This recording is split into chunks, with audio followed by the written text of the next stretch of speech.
তো hello guys, good evening সবাইকে। তো চলে আসলাম একটা ছোট্ট জিনিস তোমাদের সাথে শেয়ার করতে। তো আজকে আমরা চলে এসেছি পার্লারে। অনেকদিন ধরে ভাবছি যে আসবো আসবো, কিন্তু সময় হয়ে উঠছিল না।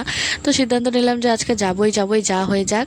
তো চলে এসেছি এখানে, দেখতে পাচ্ছ আমার চুলে কালার লাগানো শুরু হয়ে গেছে। তো আমরা চলে এসেছি এখানে কালার করতে। আর আমার ছেলে অনেক অধৈর্য হয়ে গেছে, যেহেতু অনেকক্ষণ ধরে বসে আছে, বাচ্চা মানুষ। তো এখানে আমার ননদ হচ্ছে ক্যালি দেখাচ্ছিল, ও কোনোদিনও কালার করেনি। আর আমি অনেকদিন ধরেই কালার করি অ্যাকচুয়ালি, আর ফার্স্ট টাইম আমি এখানে করছি।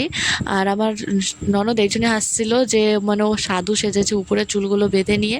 তো অনেক বলার পরে ও আর কি কালারটা করলো, যে করলে ভালো লাগবে, কিন্তু ওর চুলে বসতেই চাচ্ছিল না, যেহেতু চুলে হেনা করা। তো প্রথমে একবার ওইখানে আমাদেরকে করে ধুয়ে দিয়েছে, কালার বসেনি, সেই জন্য আবারও কালার দিয়ে আমরা বাড়িতে চলে এসেছি। বাড়িতে এসে আমরা চুল ধুয়েছি। তো এখানে আমার ননদেরটা ধুয়েছি প্রথমে। এ দেখো আমার ননদের ফাইনাল রেজাল্ট, তারপরে আমারটা দেখাচ্ছি। কিন্তু জানি আমাদেরকে ভালো লাগছে না, কিন্তু কিছু কিছু মানুষের ইচ্ছা থাকে, যেহেতু আমার খুব ভালো লাগে কালার করতে, সেই জন্যই।